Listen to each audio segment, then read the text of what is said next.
Spoke to the great heads of nations, Qatar, UAE, and, Saudi Arabia, Bahrain, Kuwait, and others. And we're going to be talking to Turkey. President Erdogan is great. And it's really a wonderful thing with a lot of spirit. Pakistan was fantastic. Couldn't understand why it was so free. It was more oil than they thought. What they're trying to, we took, and but a lot of ships, a lot of oil is out. That's why oil, even before this, the market couldn't understand why it was so free.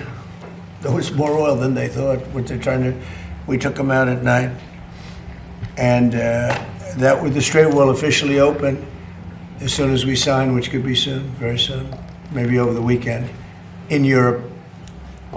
I won't be able to be there, but JD will be there, Vice President, and some of the people. Steve Witkoff did a great job. Jared. Mr. President, on Iran, how confident are you that there will be a signing this weekend? Because you have come close to sealing a deal, but at the last minute it has fallen apart. And it'll be soon, maybe this weekend. And has the Supreme Leader approved this deal, sir? I understand the answer is yes. And when this deal is signed, is the United States going to immediately lift the blockade? Yes, that's true. That's part of the deal. And you'll have oil prices dropping like a rock. And sir, have you actually secured an agreement on the discussions about the nuclear material and the nuclear negotiations? Yes, conceptually on that, and nobody's getting close to it because it's buried under a mountain, basically. There's B-2 bombers.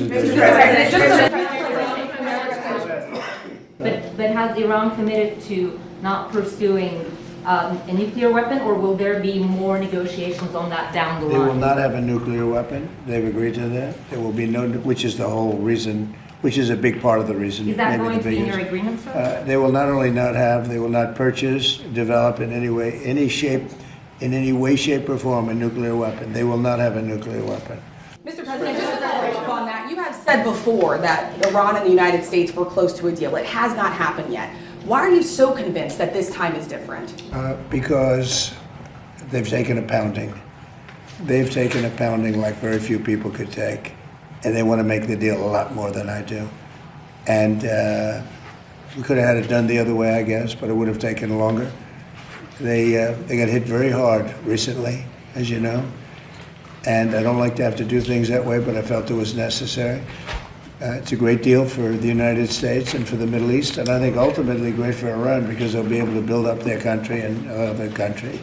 I really believe it's a regime change because I find these people to be much more rational than the people that are no longer with us. We knocked out the first team of leadership, the second team of leadership. This is a different group, this is a different level, and I think it's frankly a smarter level, and it's a level that has reason. And they've all approved the deal, everybody's approved the deal. Now we'll get it finished up, and hopefully that'll be done. Here in Washington, D.C., there's a Democratic primary for mayor. One of the two leading candidates, Janice Lewis-George, is running a Zoran Mandami campaign. It's focused on socialist policies. How would you feel if she emerges victorious in next Tuesday's Well, I wouldn't like it, and maybe we'd take back Washington and run it on the federal basis. We won't put up with it. We're not going to lose our businesses. By the way, Washington now is a safe, beautiful place. We had 22 fountains dug that are all working. Not one of them worked. If you like this video, then like, share and subscribe to ET Now.